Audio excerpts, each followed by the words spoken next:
কয়েকটি কথা বলে আজকের বক্তব্যের শেষের দিকে যাওয়ার চেষ্টা করব ইনশাআল্লাহুল আজিজ। একটি পরিবার, একটি দেশ, একটি সমাজ সংশোধনের সবচেয়ে বড় মাধ্যম হচ্ছে মা, সবচেয়ে বড় মাধ্যম হচ্ছে বোন, সবচেয়ে বড় মাধ্যম হচ্ছে নারী।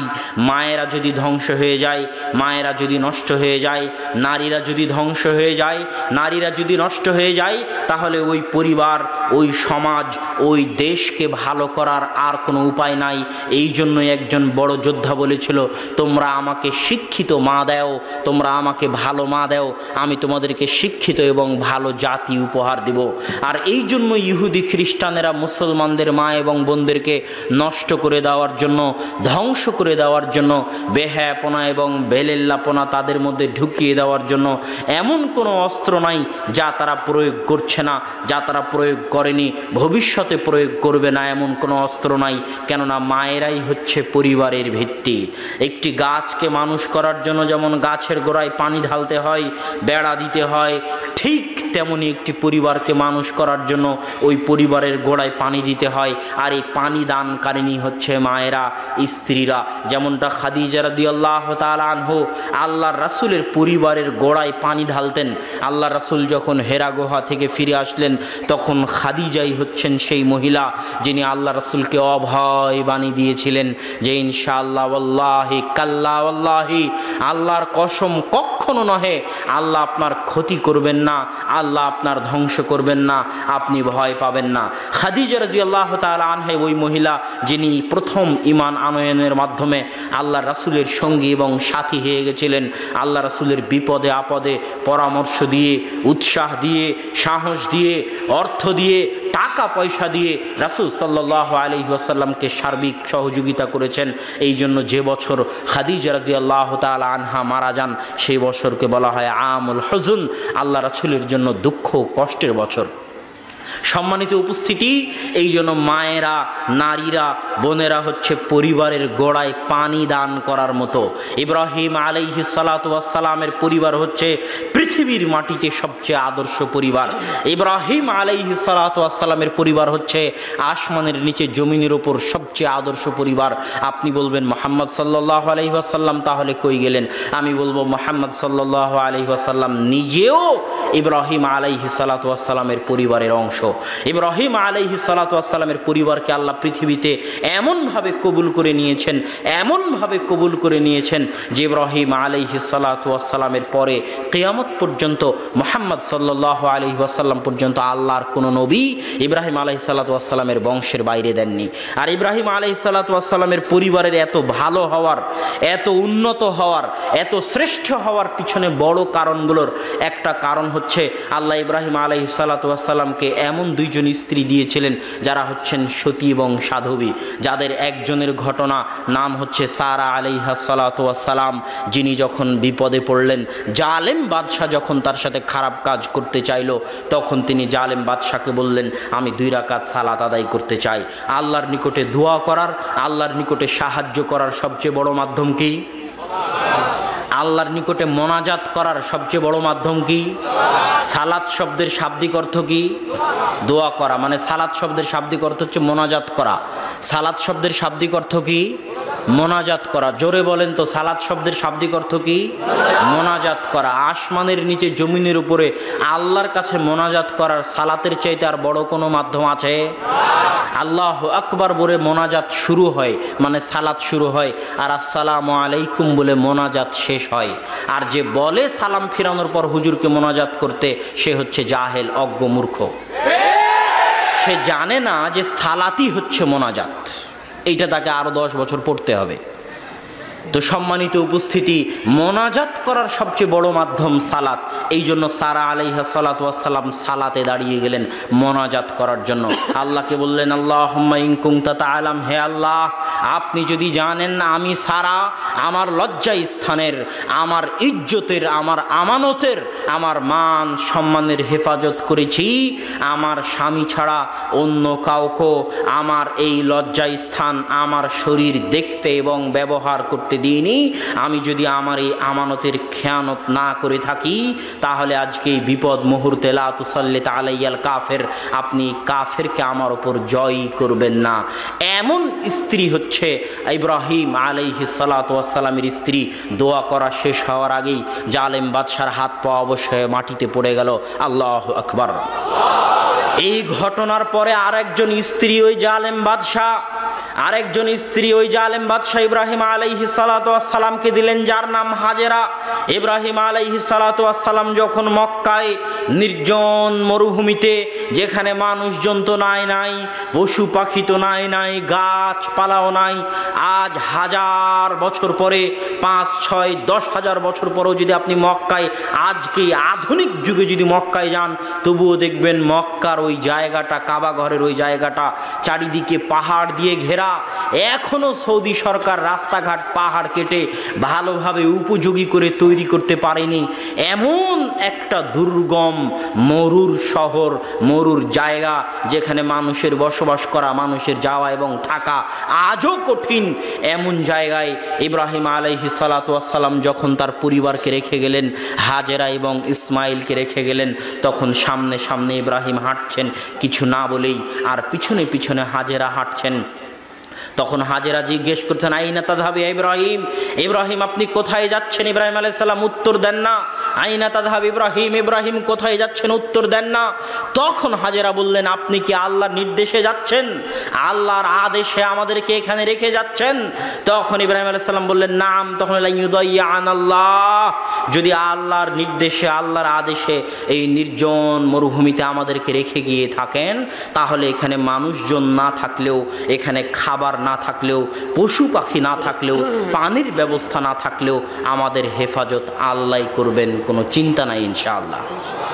কতটা মজবুত ইমানের অধিকারী, কতটা আল্লাহর উপর ভরসাকারিনী মহিলা হলে এমন নির্জন পরিবেশে, মহিলা মানুষ, কোনো পুরুষ মানুষ নয়, তিনি একজন মহিলা মানুষ। আল্লাহু আকবার। হাতে একটা ছোট বাচ্চা, এই ছোট বাচ্চাকে নিয়ে একজন মহিলা মানুষ কতটা আল্লাহ ভীরু হলে, কতটা ইমানদার হলে এমন নির্জন মরুভূমিতে, যেখানে মানুষজন নাই, যেখানে থাকার ব্যবস্থা নাই, খাওয়ার ব্যবস্থা নাই, পানির ব্যবস্থা নাই, এমন জায়গায় বলতে পারে যদি আল্লাহর নির্দেশে হয়ে থাকে তাহলে আমাদেরকে আল্লাহ হেফাজত করবেন। তিনি যখন পানির সন্ধানে সাফা মারওয়ায় দৌড়ালেন 7 বার, তো এমন একজন পরহেজগার মহিলার সাফা মারওয়ায় 7 বার দৌড়ানোকে আল্লাহ কোরআনে বলছেন, ইন্নাস সাফা ওয়াল মারওয়াতা মিন শাআইরিল্লাহ। ওই যে হাজেরা সাফা মারওয়ায় তার সন্তানের জন্য দৌড়িয়েছিল, আমি হাজেরার এই দৌড়ানোটাকে কিয়ামত পর্যন্ত নিদর্শন বানিয়ে দিলাম। আল্লাহু আকবার। ওই জায়গাতেই পৃথিবীর সর্বশ্রেষ্ঠ মানুষ মুহাম্মদ সাল্লাল্লাহু আলাইহি ওয়াসাল্লাম দৌড়িয়েছেন। আজও এখনো হাজার মানুষ সেখানে দৌড়াচ্ছে। এই জন্য বললাম, ইব্রাহিম আলাইহিস সালাতু ওয়াস সালামের পরিবার হচ্ছেন পৃথিবীতে সর্বশ্রেষ্ঠ পরিবার। ইসলামের বহু হুকুম আহকাম ইব্রাহিম আলাইহিস সালাম এবং তার পরিবারের সাথে সম্পৃক্ত। পুরো হজটাই, পুরো কাবা ঘরটাই আমাদের পুরো কেবলা। আমরা যে 5 ওয়াক্ত সালাত আদায় করি যেই কেবলার দিকে মুখোমুখি হয়ে, সেই কাবা ঘর থেকে শুরু করে, পুরো হজ থেকে শুরু করে, কুরবানি থেকে শুরু করে, মুসলমানি করা থেকে শুরু করে সব কিছুই ইব্রাহিম আলাইহিস সালাতু ওয়াস সালাম এবং তার বংশধরদের সাথে ঘটে যাওয়া ঘটনাগুলোর স্মৃতিচারণ স্বরূপ আল্লাহ সুবহানাহু ওয়া তাআলা ইসলামের বিধিবিধান স্বরূপ বানিয়ে দিয়েছেন।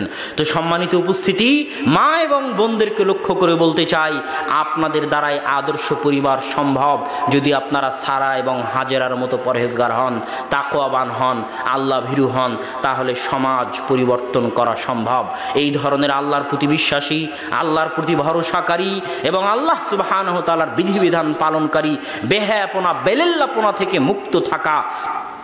সারা যেমন নিজের ইজ্জতের হেফাজত করেছেন, আপনি যদি আপনার ইজ্জতের হেফাজত করতে পারেন, হাজেরা যেমন আল্লাহর উপর ভরসা করেছেন, আপনি যদি তেমন আল্লাহর উপর ভরসা করতে পারেন, তাহলে সারার দোয়া যেমন আল্লাহ সাথে সাথে শুনেছে, আজও পৃথিবীতে যদি এমন মা আপনারা হতে পারেন যারা কোনোদিন পর পুরুষের সাথে অবৈধ সম্পর্কে লিপ্ত হননি, আপনার কণ্ঠ কোনোদিন পর পুরুষ শোনেনি, আপনার সাথে কোনোদিন পর পুরুষ প্রেমালাপ করতে পারেনি, তাহলে আপনার মুখ দিয়ে বের হওয়া দোয়া যেমন সারার মুখ দিয়ে বের হওয়া হওয়া দোয়া আল্লাহ সাথে সাথে কবুল করেছেন, আপনার মুখ দিয়ে বের হওয়া দোয়াও আল্লাহ সাথে সাথে কবুল করবেন ইনশাআল্লাহ। এই জন্যই আমি যুবকদেরকে বলি, যুবক তুমি প্রেম করে কেন বিবাহ করতে গেলে, তুমি অবৈধ সম্পর্ক করে কেন বিবাহ করতে গেলে? যুবক, এমন মেয়েকে বিবাহ করো যেই মেয়ে কমসে কম দোয়া করলে আল্লাহর দরবারে কবুল হওয়ার সম্ভাবনা থাকবে। আর এই ধরনের অপবিত্র যে বিবাহের পূর্বেই তোমার সাথে প্রেমে লিপ্ত হয়েছে, সে বিবাহের পরেও আরেকজনের সাথে প্রেমে লিপ্ত হবে, এদের দোয়া আল্লাহ কবুল করবে না। তোমার সন্তানের জন্য দোয়া করার মতো স্ত্রী যদি তুমি বাছাই না করতে পারো, তোমার সন্তান যখন বিপদে পড়বে তখন জায়নামাজ বিছিয়ে আল্লাহর দরবারে হাত পেতে কান্দাকাটি করার মতো স্ত্রী যদি বাছাই না করতে পারো, তাহলে যুবক তোমার জীবনের 16 আনাই বৃথা, তোমার জীবনের পুরোটাই মিছে। অতএব নিজে পবিত্র থেকে পবিত্র স্ত্রীর অনুসন্ধান করো, যার সাথে প্রেম থাক, তওবা করে ফিরে আসো এবং পবিত্র পরহেজগার মেয়ে বাছাই করো, যাতে কমসে কম জায়নামাজ বিছিয়ে আল্লাহর দরবারে হাত পেতে 2 রাকাত সালাত আদায় করে তোমার সন্তানের জন্য, তোমার জন্য আল্লাহর দরবারে দোয়া করতে পারে। এমন মা, এমন স্ত্রী যদি পরিবারে না থাকে, তাহলে সেই পরিবার মাঠে মারা গেছে। এই জন্য মা এবং বোনদেরকে অনুরোধ, যুবক ভাইদের নিকটে অনুরোধ, যে আমরা আল্লাহ সুবহানাহু ওয়া তাআলার বিধিবিধান মেনে নিজেদের জীবন পরিচালনা করার চেষ্টা করি। আল্লাহ আমাদের তৌফিক দান করুক, আল্লাহুম্মা আমিন। যুবকদের উদ্দেশ্যে জরুরি কথা, আমি গত বছর এই মজলিসে যুব সমাজের জন্য আলোচনা করেছিলাম। বিশাল লম্বা 30-40 মিনিট, 1-1.5 ঘন্টার আলোচনা ছিল। আজকে অত লম্বা আলোচনা করছি না, আজকে সংক্ষিপ্ত আকারে যুব সমাজকে বলে যাচ্ছি, তোমরাই হচ্ছ জাতির ভবিষ্যৎ। এই জন্য রাসূল সাল্লাল্লাহু আলাইহি ওয়াসাল্লাম বলেছেন, সাবাতুন ইউদিল্লুহুমুল্লাহু ইয়াওমা লা দিল্লা ইল্লা দিল্লুহ। কঠিন কিয়ামতের মাঠে আল্লাহ সুবহানাহু ওয়া তাআলা 7 শ্রেণীর মানুষকে তার বিশেষ ছায়াতলে ছায়া দিবেন। তার মধ্যে এক শ্রেণী হচ্ছে শাবুন নাশা ফি ইবাদাতিল্লাহ, ওই যুবক যে তার যৌবনকালকে আল্লাহর ইবাদতে, আল্লাহর রাস্তায়, আল্লাহর বিধিবিধান পালন করতে ব্যয় করেছে। বয়স 60-70 হয়ে গেলে সালাত আদায় করা, মুখে দাড়ি রাখা সহজ। বয়স 60-70 হয়ে গেলে সালাত আদায় করা, মুখে দাড়ি রাখা সহজ। কিন্তু বয়স যখন 20-25, তখন বাপ মা, সমাজ, স্ত্রী, সন্তান, পাড়া প্রতিবেশী, ভাবি, ননদ, তাদের টিটকারি, তাদের মজা উপেক্ষা করে, তাদের টিটকারি উপেক্ষা করে, চাকরি হারানোর ভয়কে উপেক্ষা করে, রিজিকের ভয়কে উপেক্ষা করে দাড়ি রাখা, টাকনুর উপর প্যান্ট পরা, সালাত আদায় করা অনেক অনেক কঠিন কাজ। এই জন্য আল্লাহ বৃদ্ধদের জন্য এই বিশেষ নিয়ামত রাখেননি। কেননা বৃদ্ধ বয়সে দাড়ি সবাই রাখতে পারে, বৃদ্ধ বয়সে সালাত সবাই রাখতে পারে। এই বিশেষ নিয়ামত আল্লাহ ওই যুবকদের জন্য রেখেছেন যারা যুবক বয়সে যাবতীয় রিস্ক, যাবতীয় চ্যালেঞ্জ, যাবতীয় বাধা বিপত্তি উপেক্ষা করে আল্লাহ সুবহানাহু ওয়া তাআলার বিধিবিধান অনুযায়ী চলতে পারবে, তাদের জন্য এই বিশেষ পুরস্কার।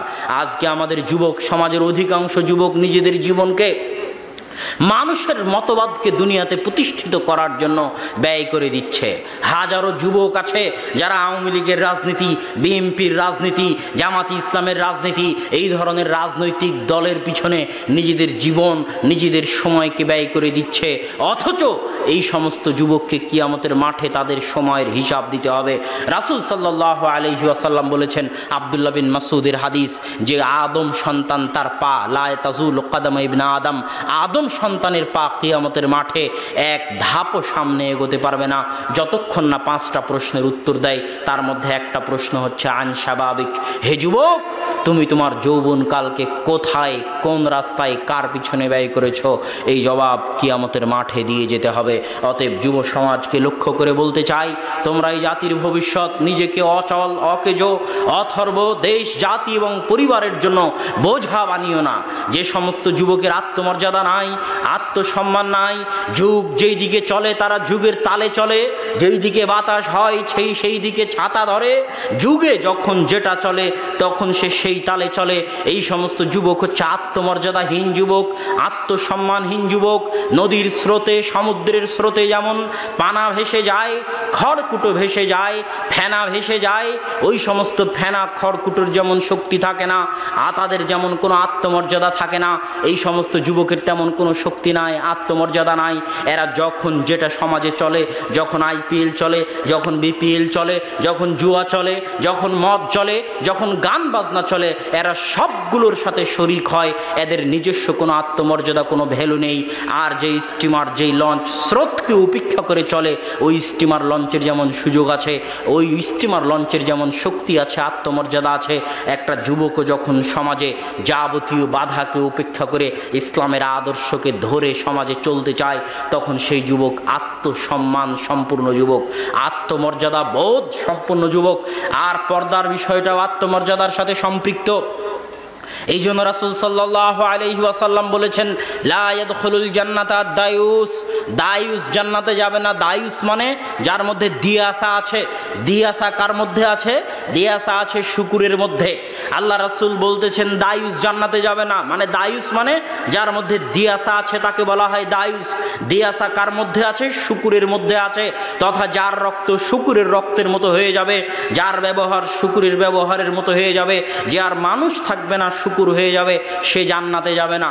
শুকুরের যেমন লজ্জাবোধ নাই, শুকুরের যেমন ইতস্তবোধ নাই, শুকুরের যেমন আত্মমর্যাদা নাই, শুকুরের যেমন আত্মসম্মান নাই, যারা নিজের বাড়িতে বেপরদার সুযোগ দিয়েছে তাদের রক্ত শুকুরের রক্তের মতো হয়ে গেছে। যার মা, যার বউ, যার স্ত্রী বেপরদা হয়ে চললে তার বিন্দু মাত্র ইতস্তবোধ সৃষ্টি হয় না, তার রক্তের মধ্যে, তার মনের মধ্যে তার রক্ত আর শুকুরের রক্তের মধ্যে কোনো পার্থক্য নাই। এটা আমি না, আল্লাহ রাসূল বলে গেছেন। এই জন্য আপনি শুকুর হওয়া থেকে বাঁচুন। আপনি দায়ুস হলেন মানে শুকুর হয়ে গেলেন, কেননা পৃথিবীতে একমাত্র দায়ুস প্রাণী, একমাত্র দায়ুস প্রাণী হচ্ছে শুকুর, যার আত্মমর্যাদা বোধ নাই, যার রক্তে দিয়াসা আছে। এই জন্য যারা শুকুরের গোস্ত খায়, যারা শুকুরের গোস্ত জন্ম থেকে মরা পর্যন্ত খায়, শুকুরের চর্বি যারা জন্ম থেকে মরা পর্যন্ত খায়, তার সামনে তার স্ত্রীর সাথে পরপুরুষ যদি জেনায় লিপ্ত হয়, তবুও তার মধ্যে কোনো প্রতিক্রিয়া সৃষ্টি হয় না। এটা পরীক্ষিত, কেননা তার রক্ত পুরোটাই শুকুরের রক্ত হয়ে গেছে, সে শুকুর খেয়েই জীবনযাপন করেছে। আর একমাত্র পৃথিবীতে দায়ুস প্রাণী শুকুর। ঠিক কোনো পুরুষ যখন দায়ুস হয়ে যায়, কোনো পুরুষ যখন শুকুরের মতো হয়ে যায়, কোনো পুরুষের রক্ত যখন শুকুরের রক্ত হয়ে যায়, তখন সে বাড়িতে নিজের মেয়েকে বেপরদায় চলতে দেয়, নিজের স্ত্রীকে বেপরদায় চলতে দেয়, নিজের মাকে বেপরদায় চলতে দেয়, কেননা তার রক্ত শুকুরের রক্তের মতো হয়ে গেছে। এটা আল্লাহ রাসূল বলেছেন। অতএব যুবক, আত্মমর্যাদা বোধ সম্পূর্ণ হওয়ার চেষ্টা করো, নিজের মধ্যে আত্মমর্যাদা আনার চেষ্টা করো, নিজের সময়কে দাম দিতে শিখো।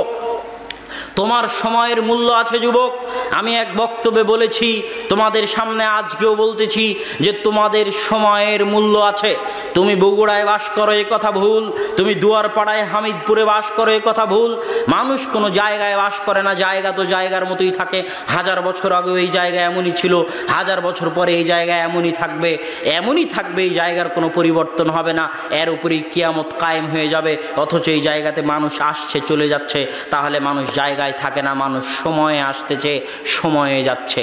তোমার জন্ম থেকে তোমার মৃত্যু পর্যন্ত যে সময়টা, এই সময়ের মধ্যে তুমি বাস করো।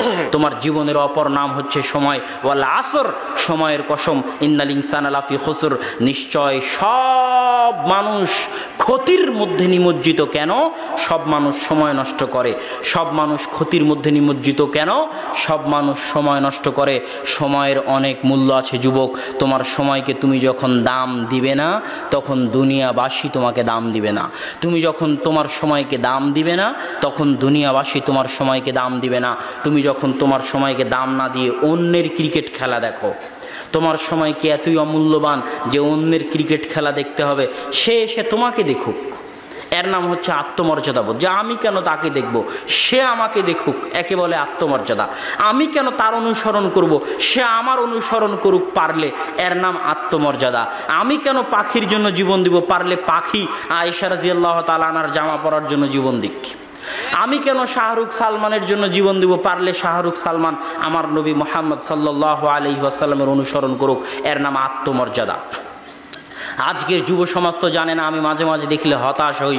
সৌদি আরবের মাটিতে যখন দেখি সৌদি আরবের যুবকরা মেসির 10 নম্বর গেঞ্জি পরে আছে, দেখা মাত্রই যতবার দেখি ততবার আমার মাথায় এই জিনিস কাজ করে, যতবার দেখি ততবার আমার মাথায় এই জিনিস কাজ করে যে এই মেসি যেই ক্লাবে খেলে সেই ক্লাবের নাম বার্সেলোনা, আর এই বার্সেলোনা ক্লাবটা যেই জায়গায় অবস্থিত সেই জায়গার নাম স্পেন, আর ওই স্পেনের মালিক ছিল এই সৌদি আরবের এই যুবকের বাপদাদারা। আল্লাহু আকবার। অথচ সেই অনুভূতি কিন্তু তার নাই।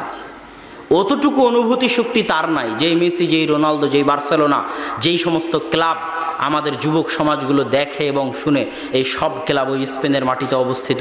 আর ওই স্পেনের মাটির মালিক ছিল আমার বাপদাদা। হাজারো আলেম ওই স্পেনে জন্ম নিয়েছে। হাফিজ ইবনে আব্দুল বার, হাফিজুল মাগরিব বলা হয়। মুয়াত্তা মালিকের দুইটা ব্যাখ্যা গ্রন্থ করেছেন, আল ইস্তিযকার আর আত তামহিদ। 463 হিজরিতে মারা গেছেন। তিনি হচ্ছেন স্পেনের আলেম। ইবনে হাজাম আন্দালুসি বিশাল বড় আলেম, মহান মুহাদ্দিস, তিনি হচ্ছেন স্পেনের আলেম। আব্দুল হক আল ইশবিলি অনেক বড় আলেম, তিনি হচ্ছেন স্পেনের আলেম। তাফসিরে কুরতুবি, তাফসিরে কুরতুবির নাম অনেকেই শুনেছেন। তাফসিরে কুরতুবির লেখক ইমাম কুরতুবি হচ্ছেন স্পেনের আলেম। এরকম স্পেনে হাজারো আলেম জন্ম নিয়েছে। ওই সমস্ত জায়গাকে, যেগুলো জায়গার মালিক মুসলমানেরা ছিল, সেই জায়গাকে অপবিত্র করে যেই ক্লাবগুলোকে তৈরি করা হয়েছে, মুসলমানদের মাটিতে জবরদখল করে যেই ক্লাবগুলোকে তৈরি করা হয়েছে, সেই ক্লাব আর সেই সমস্ত প্লেয়ার নিয়ে মুসলমানের সন্তানেরাই লাফালাফি করে। এই জাতি যদি ধ্বংস না হয়, তাহলে কোন জাতি ধ্বংস হবে? এই জন্যই বলি, যুবক, যখন তোমার মধ্যে আত্মমর্যাদা থাকবে না, যখন তুমি সময় নষ্ট করে অন্যের খেলা দেখতে যাবে, জুয়া খেলবে, বাজারে বসে ক্রাম বোর্ড খেলবে, যখন তোমার সময়ের দাম থাকবে না, জুয়া, ক্রাম বোর্ড, নারীর সাথে সম্পর্ক, সময় নষ্ট করায় যখন মত্ত হয়ে যাবে, তখন পৃথিবীর মানুষ তোমাদেরকে ছিঁড়ে ছুটে খাবে না। তো আর কাকে ছিঁড়ে ছুটে খাবে? তুমি তো নিজের সময়েরই দাম দেওনি, দুনিয়াবাসী কেন তোমাকে দাম দিবে?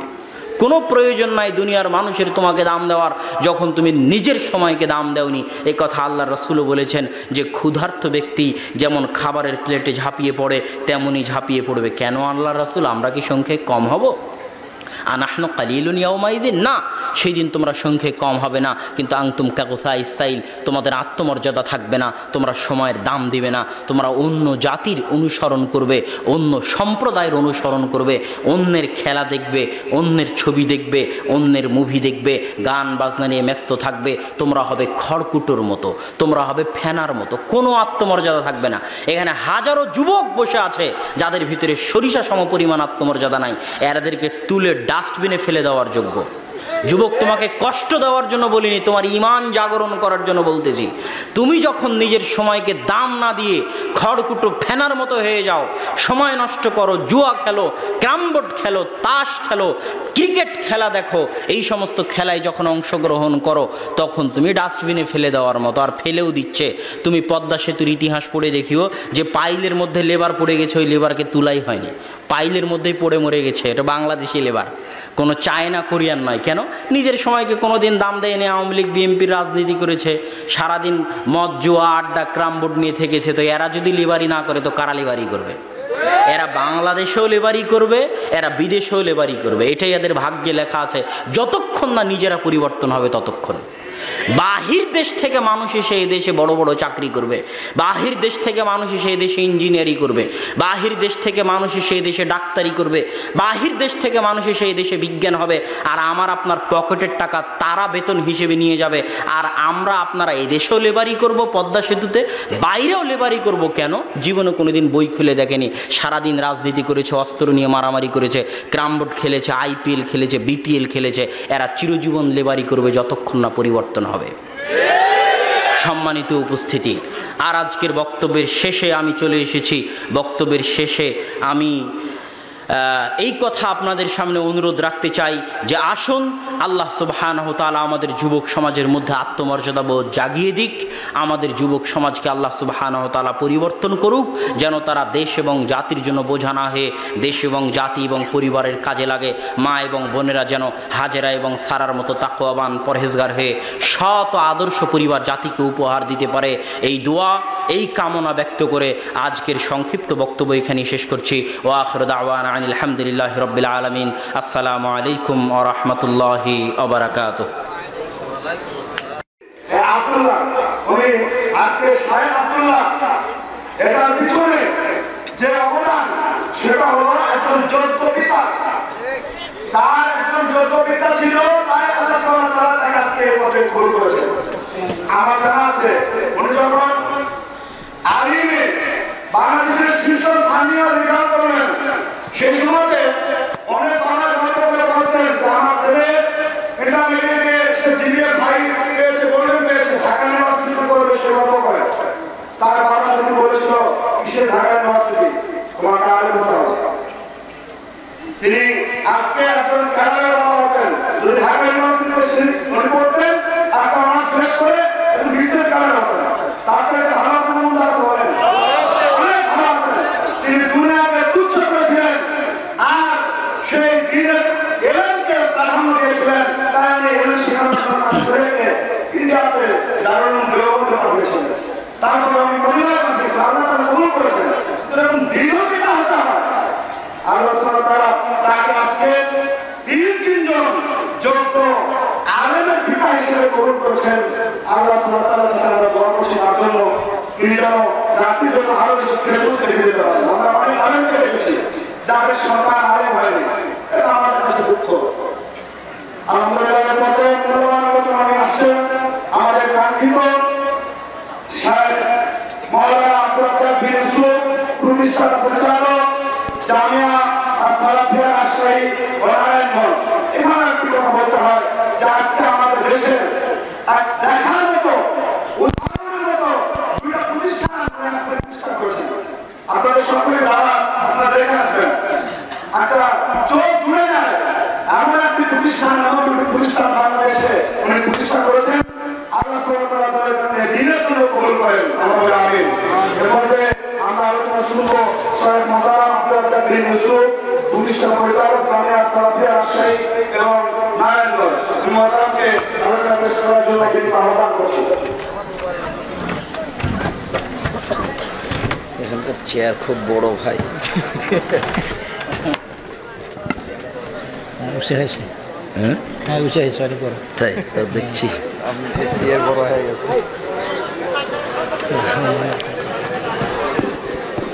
আমার একটা ভাইয়ের মামার কথা শুনে একটা দোয়ার কথা মনে পড়লো।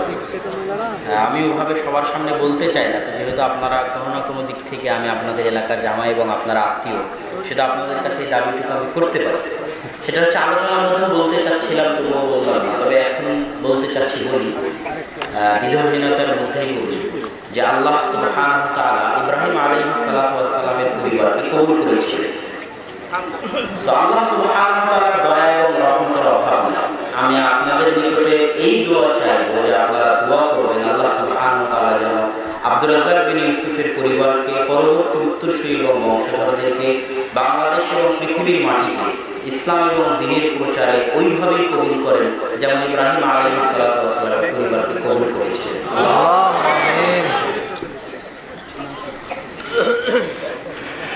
আপনারা একটু বসেন, আপনারা একটু বসেন।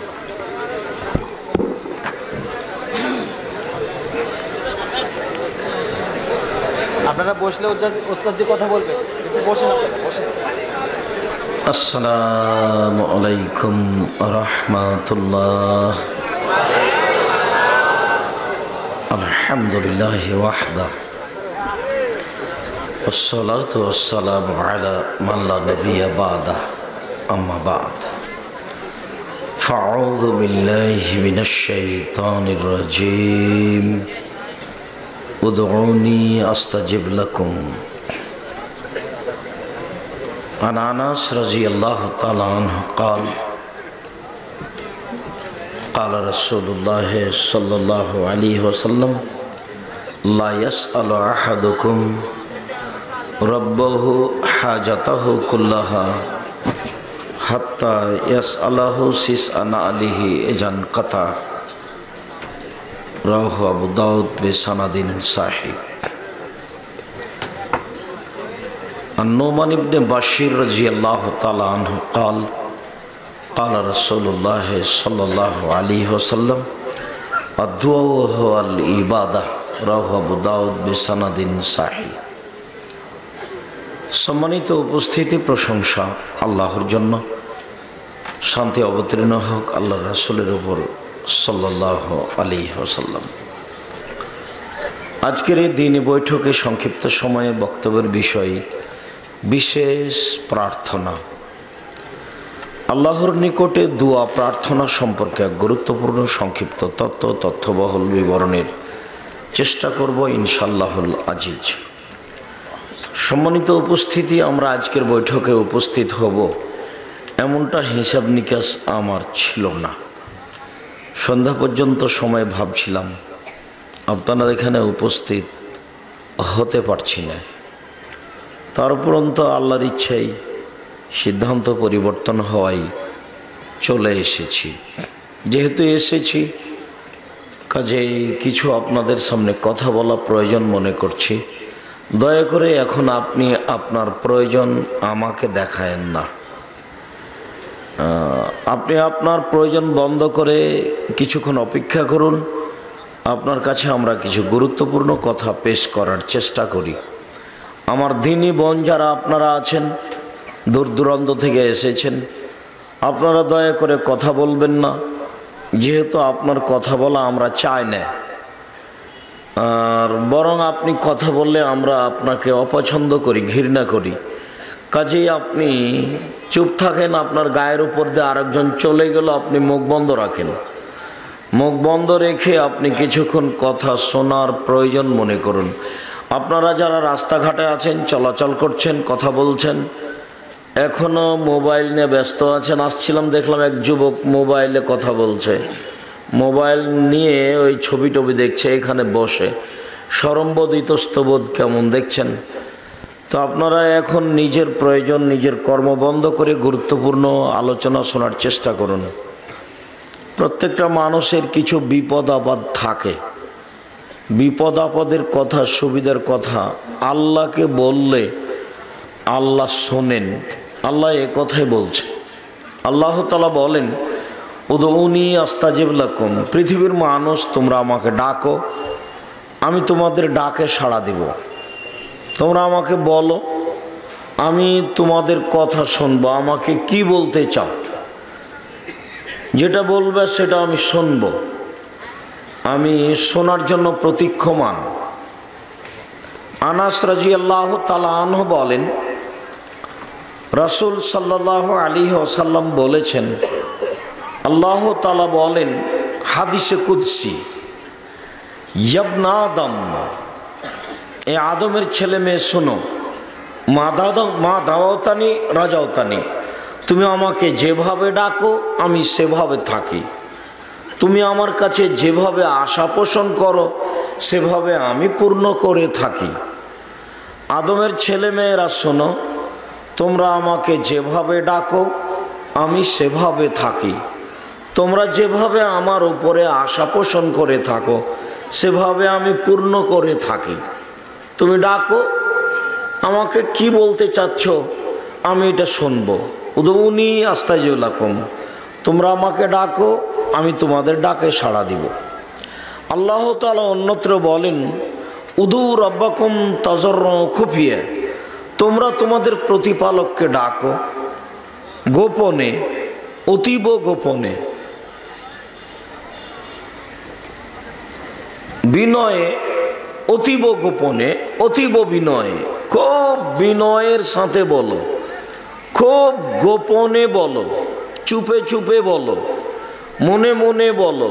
কি বলতে চাচ্ছ আমাকে খুব গোপনে, বিনয়ে, বিনয়ী ভাব নিয়ে মনে মনে বলো, আমি তোমার কথা শুনব। আল্লাহ তাআলা বলেন, ইজনাদা রাব্বাহু নিদান খাফিয়া, যখন জাকারিয়া আলাইহিস সালাম চুপে চুপে অতীব গোপনে তার প্রতিপালককে বললেন, জাকারিয়া বলার সময় বললেন, রব্বি ইন্নী ওয়াহানাল আযমু, হে আমার প্রতিপালক, আমার হাড় হাড্ডি দুর্বল হয়ে গেছে। ওয়াস্তালার রাস ও শাইবা, আমার মাথার চুল পেকে গেছে, আমার হাড্ডি দুর্বল হয়ে গেছে, আমার মাথার চুল পেকে গেছে। অলম আকুম্বে দুয়ায় করবে শাকিয়ে, প্রতিপালক তোমার কাছে দোয়া প্রার্থনা করে মানুষ নিরাশা হয় না। আরেকটা কথা উনি বলেছেন, অকানাত ইমরাতি আকিরুন, আর আমার স্ত্রী বন্ধা, আমার স্ত্রী বাচ্চা দিতে পারে না। অকানাত ইমরাতি আকিরা, আমার স্ত্রী বন্ধা, বাচ্চা দিতে পারে না। তাহলে আমার তিনটে সমস্যা। এক, আমি নিজেও দুর্বল। দুই, আমি বৃদ্ধ মানুষ, মাথার চুল পেকে গেছে। তিন, আমার স্ত্রী বন্ধা, বাচ্চা দিতে পারে না। বাচ্চা নেওয়ার মতো বাহ্যিক কোনো পথ ঘাট আমি দেখি না। কিন্তু তোমাকে বললে মানুষ নিরাশা হয় না যে? যেহেতু তোমাকে বলে মানুষ নিরাশা হয় না, তাহলে তোমাকে আমি বলে দেখি। তিনি আরো একটা বিষয়ে আশ্বস্ত হলেন যে মারিয়ামের কাছে ঢুকে দেখলেন অসময়ের ফল, শীতের দিনে রাজশাহীর ফজলি আমের মতো অসময়ের ফল। তো মারিয়ামকে জিজ্ঞাসা করছেন, মারিয়াম, এগুলো তুমি কোথা থেকে পেয়েছো? কিভাবে তোমার কাছে এটা আসলো? তো মারিয়াম বলছেন, হাজা মিন ইন্দিল্লাহ, এটা আল্লাহর পক্ষ থেকে এসেছে। ইয়ারযুকু মাইয়াশা বিগাইরি হিসাব, আল্লাহ মানুষকে রুজি দিয়ে থাকেন হিসাব ছাড়াই, এটা আল্লাহর পক্ষ থেকে এসেছে। তখন জাকারিয়া আলাইহিস সালাম ভাবলেন যে মারিয়ামকে যদি আল্লাহ অসময়ে ফল দিতে পারেন, তাহলে আমার এই বৃদ্ধ বয়সে বন্ধা স্ত্রীর মাধ্যমে সন্তানও দিতে পারেন। একটু বলে দেখি, চেয়ে দেখি। তাই জাকারিয়া আলাইহিস সালাম তার প্রতিপালককে চুপে চুপে বললেন, প্রতিপালক, আমার মাথার চুল পেকে গেছে, আমার হাড় হাড্ডি দুর্বল, আমার স্ত্রী বন্ধা, সব মিলে বাচ্চা নেওয়ার মতো কোনো পরিবেশ নেই। তবে তোমার কাছে চাইলে মানুষ নিরাশা হয় না। তাই তিনি গোপনে চুপে চুপে আল্লাহকে বললেন। তখন আল্লাহ বললেন, আচ্ছা ঠিক আছে, আমি তোমার কথা মেনে নিলাম, তোমাকে একটা সন্তান দিলাম যার নাম ইয়াহিয়া।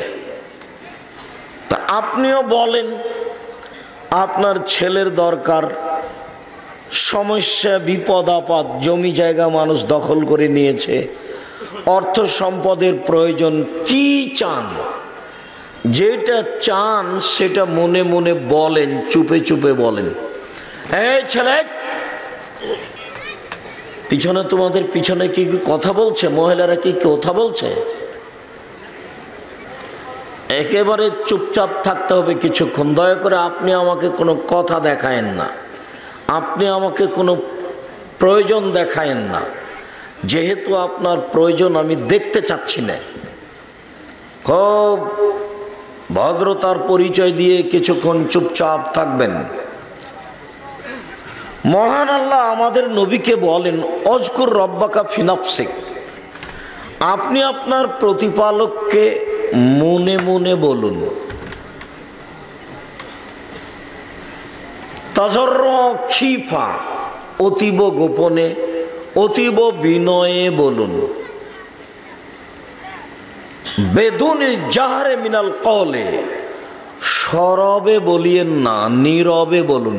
দেখেন একই কথা তিনবার বলছে। আল্লাহ বলছেন আমাদের নবীকে, শোনেন, আপনি কি বলতে চাচ্ছেন এটা মনে মনে বলেন। এক। দুই, অতীব গোপনে, অতীব বিনয়ে বলুন। কথা তো হয়ে গেছে। আবার বলছেন, বেদুনিল জাহরে মিনাল কওলে, সরবে বলবেন না, নীরবে বলেন। এখনো শেষ করেননি কথা। বলছেন বিল গুদবে ওয়ালা আসাল, সকালে বলবেন, সন্ধ্যায় বলবেন। কাবলা তলুই শামসে ওয়া কাবলাল গরুব, সূর্য ডুবার পূর্বে বলবেন, সূর্য ওঠার পূর্বে বলবেন। সূর্য ডুবার পূর্বে বলবেন, সূর্য ওঠার পূর্বে বলবেন। ওয়ালাম তাকুন মিনাল গাফিলিন ওয়ালা তাকুম মিনাল গাফিলিন, আর অলসদের মধ্যে হবেন না, অলসদের অন্তর্ভুক্ত হবেন না। একদিন বলার পরে আর 7 দিন নেই, এইরকম হবেন না। 3 মাস 2 মাস খুব বলেছে, তারপর আর নেই, এরকম হবেন না। একসাথে কত কথা। এক, অযকুর রব্বাকা ফি নাফসিক, আপনি আপনার প্রতিপালককে মনে মনে বলুন। দুই, তাজাররু খিফা, অতীব গোপনে বলুন, অতীব বিনয়ের সাথে বলুন, খুব বিনয়ের সাথে বলবেন, কান্নাকাটি করে। তিন, বেদুনিল জাহরে মিনাল কওলি, সরবে বলবেন না, নীরবে বলেন। চার, সকালে সন্ধ্যায় বলেন। এই কথাটা আবার বলছেন, সূর্য ডুবার পূর্বে বলেন, সূর্য ওঠার পূর্বে বলেন। আবার বলছেন অলস হবেন না, উনি নিজে বলতে বলছেন। তার মানে আল্লাহ আপনাকে এইভাবে বলতে বলছেন, আপনার বলা কথাটা আপনি কিভাবে বলবেন, আপনার প্রয়োজনটা আল্লাহকে আপনি কিভাবে বলবেন, সেইটা আল্লাহ বলে দিচ্ছেন যে এইভাবে এইভাবে বলেন। আল্লাহ তাআলা বলেন আমাদের নবীকে, ফাইদা ফারাগতা ফানসব ওয়া ইলা রাব্বিকা ফারগাব। মুহাম্মদ সাল্লাল্লাহু আলাইহি সাল্লাম, আপনি যখন দুনিয়াবি কাজ থেকে অবসর হবেন তখন আপনি কঠোর শ্রমে ইবাদতে আত্মনিয়োগ করুন, আর আপনি আমাকে যা বলবেন তা বিনয়ের সাথে কান্নাকাটি করে বলুন। খুব বিনয়ী হয়ে কান্নাকাটি করে বলুন। বগুড়া, রংপুর, দিনাজপুর, লালমনিরহাট, নীলফামারী, কুড়িগ্রাম, পঞ্চগড়, ঠাকুরগাঁ, জয়পুরহাট এইসব ডিস্ট্রিক্টের ভাষায় কাউবাউ করে বলুন।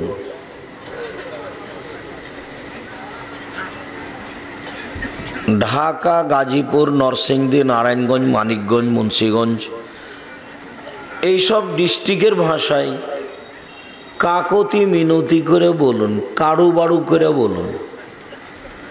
চাঁপাইনবাবগঞ্জ, নওগাঁ, রাজশাহী, নাটোর এইসব ডিস্ট্রিক্টের ভাষায় হাত পা ধরে বলুন।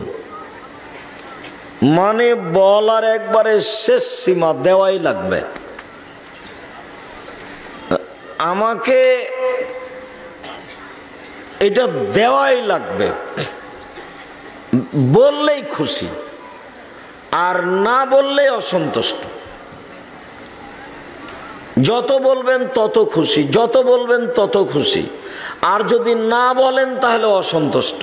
তবে একটা কথা বলেছেন, আবু হুরায়রা রাদিয়াল্লাহু তাআলা আনহু বলেন, রাসূল সাল্লাল্লাহু আলাইহি সাল্লাম বলেছেন, মান সাররাহু আইয়াস্তাজিবাল্লাহু লাহু ফিস সাদাইদ ফালিকসির ফিদ দুআয়ে ফির রাখায়ে।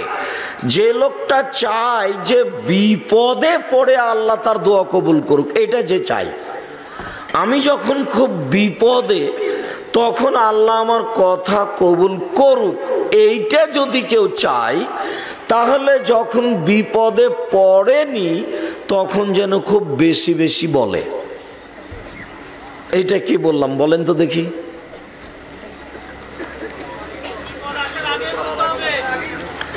যখন বিপদ নেই, ভালো অবস্থায় আছে, তখন খুব বেশি বেশি বলতে হবে, তখন বেশি বেশি সাহায্য চাইতে হবে, তখন বেশি বেশি সুবহানাল্লাহ, আলহামদুলিল্লাহ, আল্লাহু আকবার বলতে হবে। তাহলে এইটা খুব সহজেই হবে যেটা আপনি চাচ্ছেন। কিন্তু আগে বলেননি, হঠাৎ করে এখন খুব বেশি বলছেন, খুব বেশি বললেও দেরি হবে। আর যদি বিড়ি, তামাক, জর্দা, সিগারেট, গুল, নেশাদার দ্রব্য খাওয়া অভ্যাস থাকে, তাহলে 40 দিন নিজের কথা তার সামনে পেশ করাই যাবে না। মানে 40 দিন এমনিতে কেটে যাবে। রাসূল সাল্লাল্লাহু আলাইহি সাল্লাম বলেন, মান শারিবাল খামরা লাম ইয়ারজাল্লাহু আনহু আরবাইনা লাইলা। কেউ যদি বিড়ি, তামাক, জর্দা, সিগারেট, গুল, নেশাদার দ্রব্য খায়, পান করে, তাহলে সে 40 দিন আল্লাহকে নিজের দিকে করতে পারবে না। তাহলে তাড়াতাড়ি শোনা তো বহু দূরের কথা। বেশি বেশি ভালো অবস্থায় চান বলেন, তাহলে আপনি যখন বিপদে থাকবেন তখন উনি তাড়াতাড়ি শুনবেন। এই ছেলে,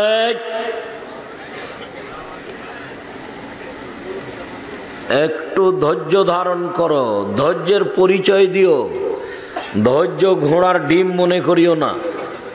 মানুষে বলে ঘোড়ার ডিম, কিন্তু কেউ দেখেনি। ধৈর্য সবাই বলে, কিন্তু কোনোদিন ধৈর্যের পরিচয় দিয়ে দেখেনি। ধৈর্য কি জিনিস তা বাস্তবায়ন করে দেখেনি কোনোদিন। শুধু ধৈর্যের কথা বলে, সবাই বলে ধৈর্যের কথা, কিন্তু আসলেই ধৈর্য কখন ধরতে হবে তা বুঝতে পারেনি।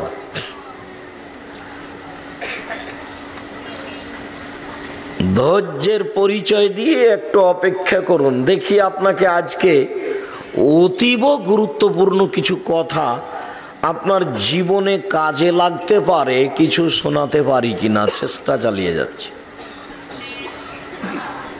সম্মানিত দিনী ভাই বোন, আনাস রাদিয়াল্লাহু তাআলা আনহু বলেন, রাসূল সাল্লাল্লাহু আলাইহি ওয়াসাল্লাম বলেছেন, লা ইয়াসালু আহাদুকুম রব্বাহু হাজাতাহু কুল্লাহা।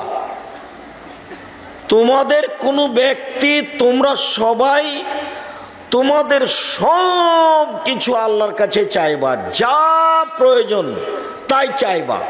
এই কথা বলার পরে আল্লাহর নবী নিচের দিকে নামতে লাগলেন, মানে কথার বাক্যের দিকে নিচের দিকে নামলেন, কথা বাক্যের নিচের দিকে নামতে লাগলেন। নামতে নামতে নামতে বলছেন, হাত্তা ইয়াসআলাহু সিসআন আলিহি, যদি কারো জুতার ফিতে ছিঁড়ে যায় সেটাও যেন আল্লাহর কাছে চাই।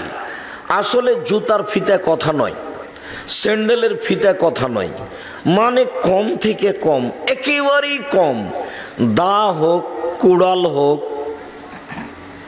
সুই সুচ সুতা হোক, যেটাই হোক না কেন, একেবারেই কম, কম থেকে কম, সেটাও যেন মানুষ আল্লাহকে বলে, আল্লাহ তুমি আমার এটা ব্যবস্থা করে দাও। এই কথা মুহাম্মদ সাল্লাল্লাহু আলাইহি সাল্লাম বলেন, যে আপনি আপনার প্রয়োজনটা আল্লাহর কাছে পেশ করেন, বেশি বেশি করে বলেন।